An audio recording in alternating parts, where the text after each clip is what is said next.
Coming up next on Making Moves, JTA launches new bus routes in Clay County. It's a celebration 3 decades in the making as the iconic Dames Point Bridge turns 30. JTA CEO Nat Ford joins me in studio to talk about many of the exciting projects the authority has in the works and who are the best bus operators and mechanics in Jacksonville. We'll go to the 2019 Bus Rodeo to find out. I'm Donna Deegan. These stories and more right now on Making Moves.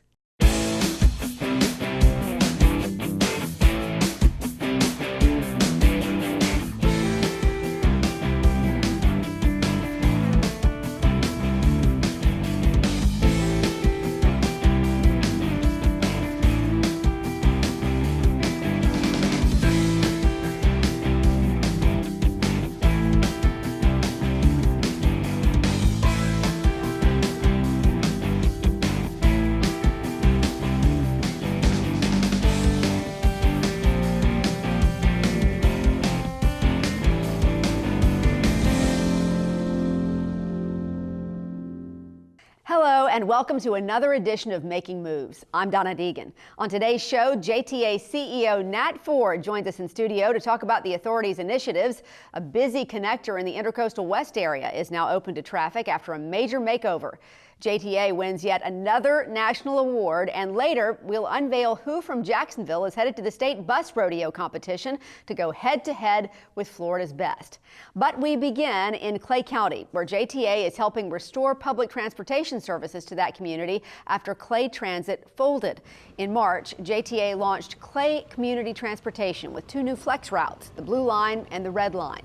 The Blue Line will run from the Orange Park Mall south into Green Cove Springs using Blanding, College, County Road 220 and US 17. Meanwhile, the Red Line will go from the Orange Park Mall to Middleburg using Blanding Boulevard. Both the Blue and Red Lines are both flex routes, offering you the option to deviate from the main route for an additional fee. To schedule a ride, call 904-284-5977 to speak with a reservationist. Hours of operation for the Clay Community Transportation Service are 6 a.m. to 7 p.m. Monday through Friday. There are currently no weekend or holiday hours available. Joining us now to talk about that and all things JTA is the man in charge of it all, JTA CEO Nat Ford. Welcome back to Making Moves. Thank you, Donna. It's great to be back. It's always great to have you in the studio, and every time you're here, it just seems you're busier and busier, and things never seem to slow down at the JTA. There's always something new and exciting. Exactly, and we are definitely rolling a lot of exciting projects that are underway, some that are completing and some that are just getting started, but exciting time at the Jacksonville Transportation Authority. Well, I'll tell you what, it is fun to watch. There's so many things I want to ask you about, but where I want to start is with Clay County, because we just reported this last time that JTA has come to the rescue of the folks over in Clay County. They lost all of their transit services over there, and I guess we started off with the paratransit services. And now expanding that to about 100 rides a day to the disabled community. Now we're adding 2 flex routes to the mix, so other community members can get involved. But I guess the question is, why take over another responsibility of Clay County? That just seems like a lot to add to your plate given everything else you've got going on. Well, clearly mobility is part of our vision and mission in terms of the JTA, and not just mobility in Duval County, but really for Northeast Florida. And so for the JTA to be able to, I guess, come to the rescue, so to speak, and provide these services, it's right in line with our mission and our vision. I think, mobility, the better we move our community, the greater our community becomes, and we're interconnected with all of these counties. And so when this unfortunate situation occurred, we received a call, and it took us, I think, no more than 24 hours to make the decision that the JTA would step in and be of assistance, and we're very excited about the opportunity. And so far people are connecting with that, and they realize it's there and available. And exactly, and I think very positively so. Definitely in terms of the trips we provide with the disabled community, the initial set of transportation we provided, and now to provide the flex routes, and that is connecting major activity centers in Clay County it doesn't get, for the JTA, it is a great opportunity for us, and it makes us very proud of the work we do. Well, some big news we reported on our last show was a visit by U.S. Transportation Secretary Elaine Chao. Yes, ma'am. And she came here bearing a nice big check for the JTA, which we're always very appreciative of, right? That's for the autonomous vehicle program. So tell our viewers what that visit was like and why it was so important for the city. Oh yeah, it's exceptional recognition for the JTA and for the city of Jacksonville. The city and the JTA combined, it was a total of $25 million that we received in the competitive build grant process, which is building upon infrastructure and really leveraging it for development in communities. And we competed literally against thousands of other communities and entities around the country, and for Jacksonville to really receive two grants, one for the city and the Hart Bridge ramps, the second one for the JTA's Innovation Corridor, the 15 vehicle, autonomous vehicle corridor along Bay Street that we will be operating. It was monumental. Interestingly enough, I met Secretary Chao personally over a year or so ago when I was serving as chairman of the American Public Transportation Association. And so right after the ceremony that named me chairman of the association, I had the honor of giving her a tour of the expo floor where we show all of the latest and newest technology and equipment for public transportation. And I had a chance to spend some time with her, escorting her during that tour. And what began from that, not just talking about the APTA mission and vision in terms of increasing public transportation funding at the national level, I also slipped in some discussions about our Skyway and our U2C project. And I happened to mention that. And ever since then, she, along with Jane Williams, who's the FTA administrator, we built up a very strong relationship between the JTA and the US DOT and the FTA, and it's led to this successful outcome. The relationship, the intimate discussions around our project, their questions around the potential success of this project and what it will mean around the country in terms of deploying autonomous vehicles. It's not a question of if, it's a question of when. And preparing this nation for when autonomous vehicle will become more mainstream, this project has those opportunities and principles in it that they will be able to leverage around the country. So when you're able to build those relationships and share that vision, it's a win-win. Oh, it's a win-win, and we're very excited about it. We had Jane Williams was here for the opening of the Red Line, the East BRT going out to the beaches, and then literally less than 2 months later, we have the Secretary of Transportation, Elaine Chao, here in Jacksonville. It's been a great past few months for the JTA and for our city. So we have the grant money. Yes. So tell us what happens now. We are planning and scheduling for the Bay Street Innovation Corridor to be deployed within the next 3 years. Part of that deployment, the autonomous vehicles, but also included in that is technologies that build what we call smart city infrastructure. Flood sensors in that corner, smart lighting, pedestrian sensors that help us reduce the impacts of pedestrian automobile fatalities in our community. So we're testing a whole host of new technologies that then, once fully deployed in the Bay Street Innovation Corridor, it could be expanded throughout Jacksonville. So a lot of exciting work that will be done. We hope to have all of that done within the next 3 years. And then the longer term challenge will be the U2C and the Skyway conversion. I want to bring up the other really big news since the last time that we saw you, and that is the topping off of the new Regional Transportation Center in La Villa, and that had to be just incredibly exciting. That is just an amazing place. Exactly, and I think the designers, the engineers, our construction partner, the JTA staff, they've done a fine job in designing and staying within budget, designing what I would say is an iconic regional transportation center for Jacksonville. If you think about those successful cities, world-class cities around the globe, you look at the Grand Central Station in New York, you look at Union Station in Washington, D.C. Well, we will have the Jacksonville Regional Transportation Center at La Villa. And so, again, I keep repeating myself with this, but the better we connect people with transportation, the greater our entire community becomes. And that's because the connectivity of the Regional Transportation Center will bring together Greyhound, and Megabus, which was phase 1. So that facility is up and running. Phase 2 will be our First Coast Flyer bus rapid transit network, our fixed route bus service, our connection disabled service for the disabled community, taxis, rideshare, Uber, Lyft. You think about pulling all of that together at one location. And then to top it off, our administrative buildings, offices will be right above that. So we will be close to our customers, and we're just very excited about this project. It's an iconic building, not built for just today. It's built for generations to come. The plan was to design and build a facility that, as people drove by, it was representative of Jacksonville, something that we could be very proud of in terms of its design, its look, and also that it is the catalyst for rebuilding the La Villa neighborhood. And I think we've done a fine job in that regard. And I look forward to moving in about a year or so, along with the rest of our administrative staff and the operations team who will be running the terminal. The one thing we haven't seen yet is the new bus terminal. You were talking a little bit about that, and that's going to be constructed after the JTA administration building is substantially completed. For customers who've used the Rosa Parks station, wow, are they going to be blown away by the amenities there? Yes. In fact, as part of the amenities, we're looking at a 100% Wi-Fi enabled campus.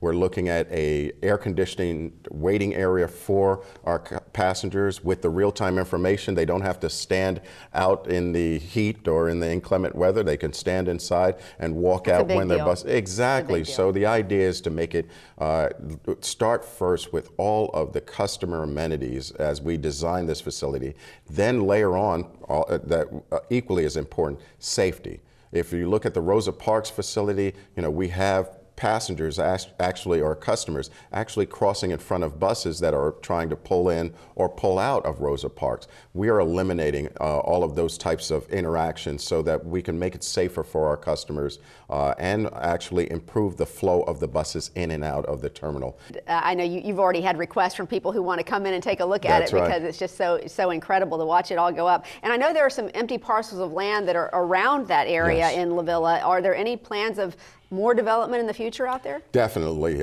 We have begun the work along with the Downtown Investment Authority, along with the City of Jacksonville. We've held charrettes and meetings with the community there in La Villa to really look at what is the right development that should occur in and around the Regional Transportation Center. So we're looking at housing, we're looking at retail, we're looking at some office building space. And so the idea is to plan this in advance. And so once our building is completed, we can start the development pattern and development strategy.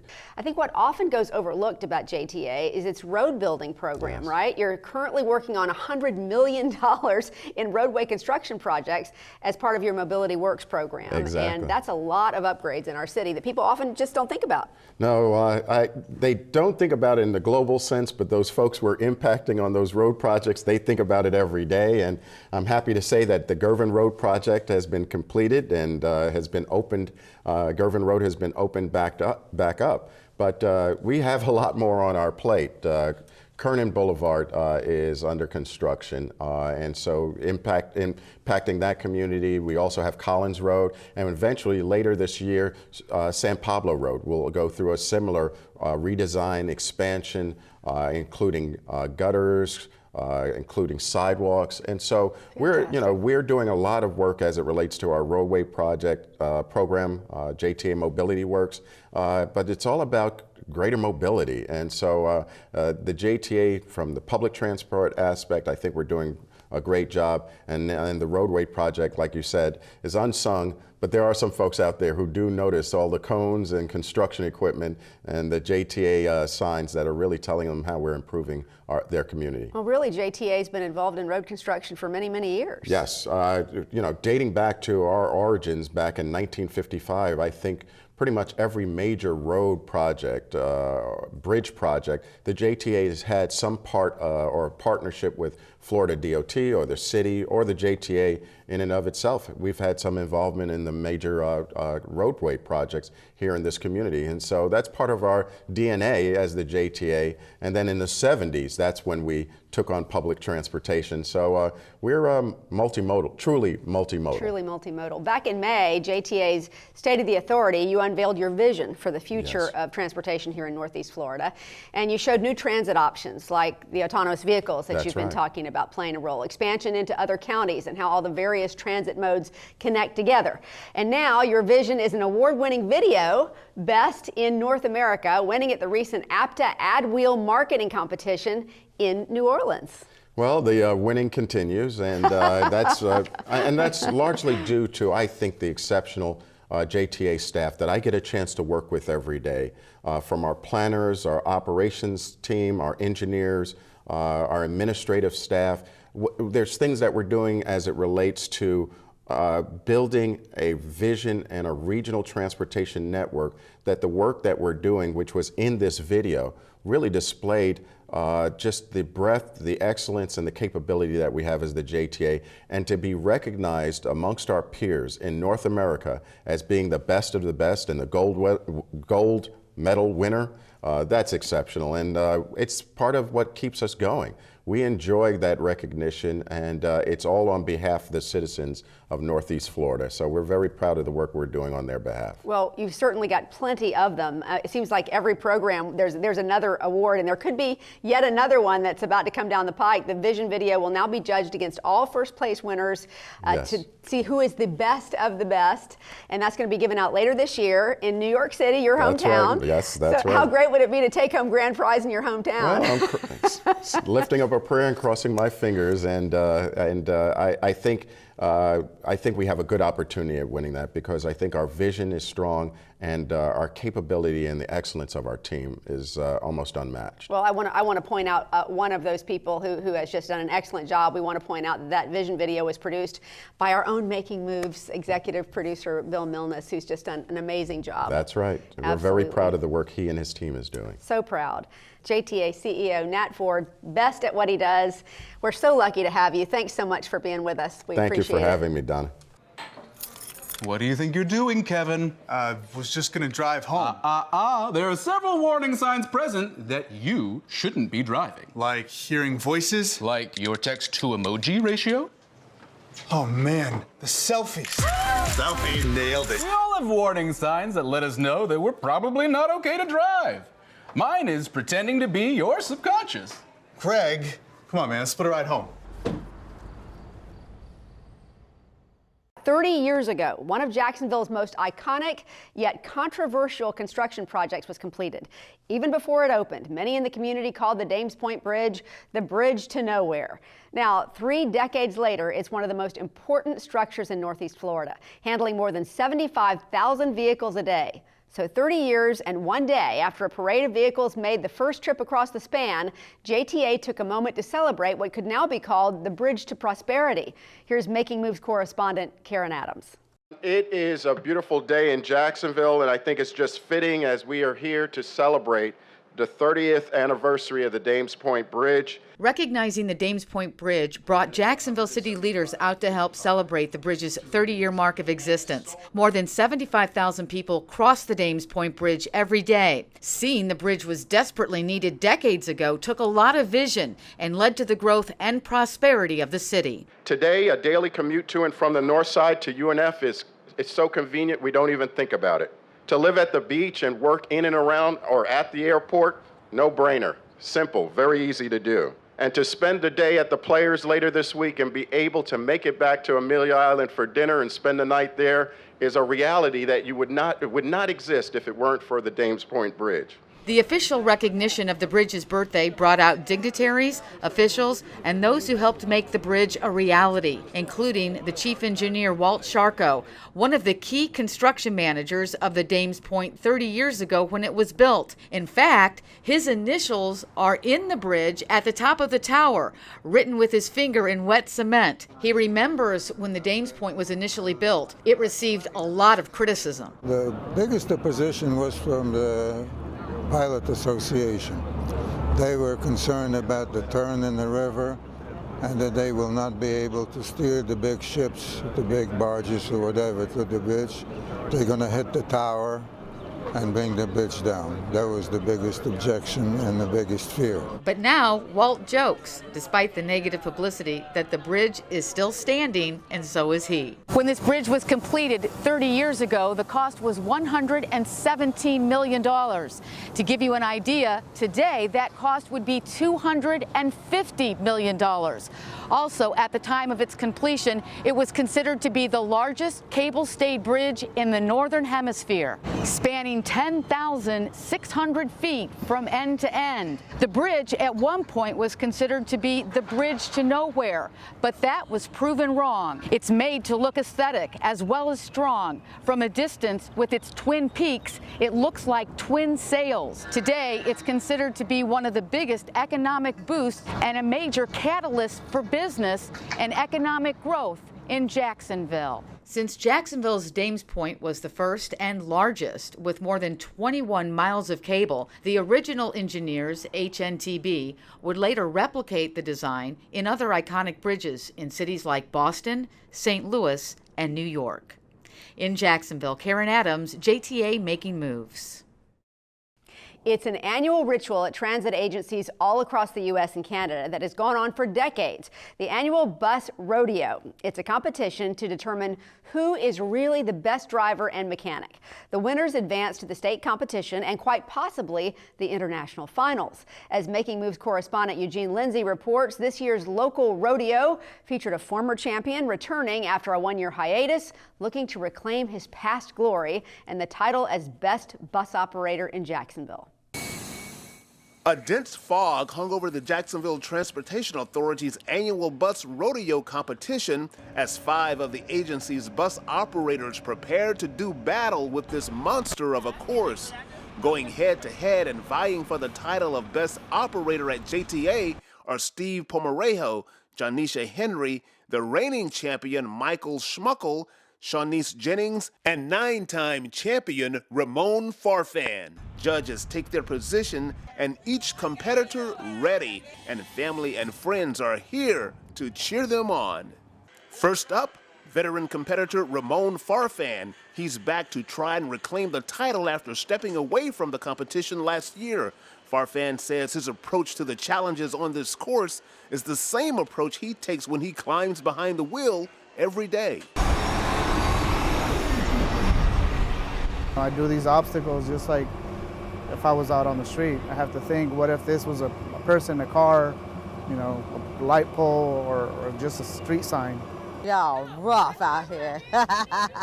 Come on, y'all, let's do this. Here in her first ever rodeo experience, Shanice Jennings was all smiles as she headed to the course and climbed behind the wheel, but quickly learned that this course demands respect. It started out good, then I got nervous because the one part that I couldn't get, I got, and the part I normally get, I didn't get. But after a somewhat bumpy run, will this be the one and only time Shanice will compete in the competition? Oh no, I'm a woman. I don't give up so easily.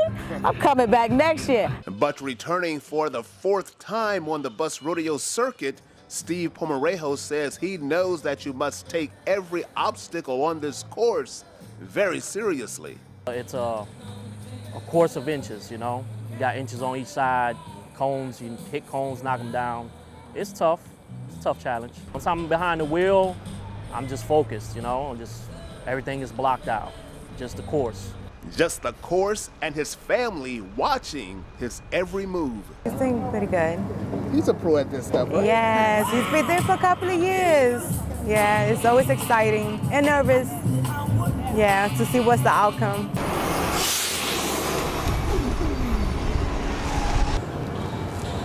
.24. And up next in his attempt to bust a 40-foot mechanical Bronco is the current JTA Bus Rodeo champion, Michael Smuggle. This is his third year on the circuit, and he says he's more than ready to defend his title. I kind of run through the course a little bit in my mind. I remember to take a deep breath. I say a prayer for God to guide me through the course and to just relax, go out there, have fun, and don't stress out about it. If I mess up on something, don't let it get to me, and just continue on and do the rest of the course. So how's he doing? What do you think? He's doing good so far. I know where I made my mistakes, and so if it's not my best, at least I gave it my all. And the fifth and final contestant of the day, Janisha Henry. She may be last, but she's certainly not least. This is Janisha's third time competing, and she believes this is the year she can bring it all home. I got a good chance. I got a very good chance, yes. I think that this year is going to be a new champion, yes. So you're throwing down the gauntlet, huh? Yes. And her loyal companion, Tavaria Shelton, was right there, willing her through every turn. Come on, baby. Straighten it up. Straighten it up, Johnny. Straighten it up. Now cut it. Cut it. There you go. But when it was all said and done and the judges tallied their scores, The first place winner for the 2019 JTA Bus Rodeo competition is Mr. Ramon Farfan. Ramon takes the title again, reclaiming his seat as JTA's best. In Jacksonville, Eugene Lindsay, JTA Making Moves.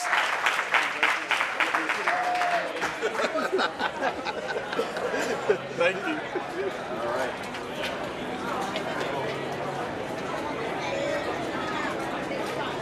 The drivers weren't the only ones seeking glory at the rodeo. 3 teams of mechanics also did battle to find out who would win the coveted title as Jacksonville's best. Last year's local champs and state runner-up, the Thunder 3, were back to defend their title. But 2 other teams, former champs, the 3 Amigos and the 3 Bearded Bandits, were up for the challenge. The competition consisted of 6 events, including a written test. The reigning champs looked good for a repeat, winning 4 of the 6 drills. I just want to tell you, between first and second place, only 6 points separated these 2 teams, so they both performed exceptionally well.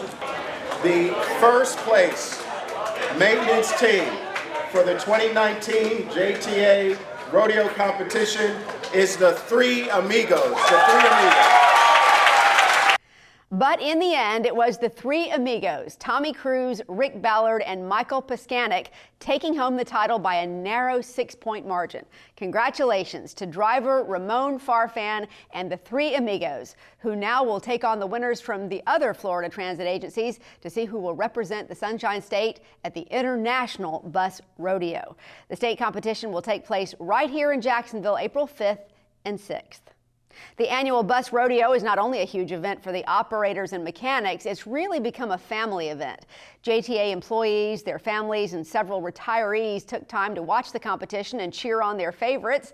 The younger family members played games, took photos, and had their faces painted. And that wraps up this edition of Making Moves. We thank you so much for taking the time to join us. Remember, you can check out past episodes anytime online at jtafla.com. And you can also find stories and other exclusive content when you like our Facebook page at facebook.com/JTA Making Moves. I'm Donna Deegan. We hope to see you next time for another edition of Making Moves. Take care, everyone.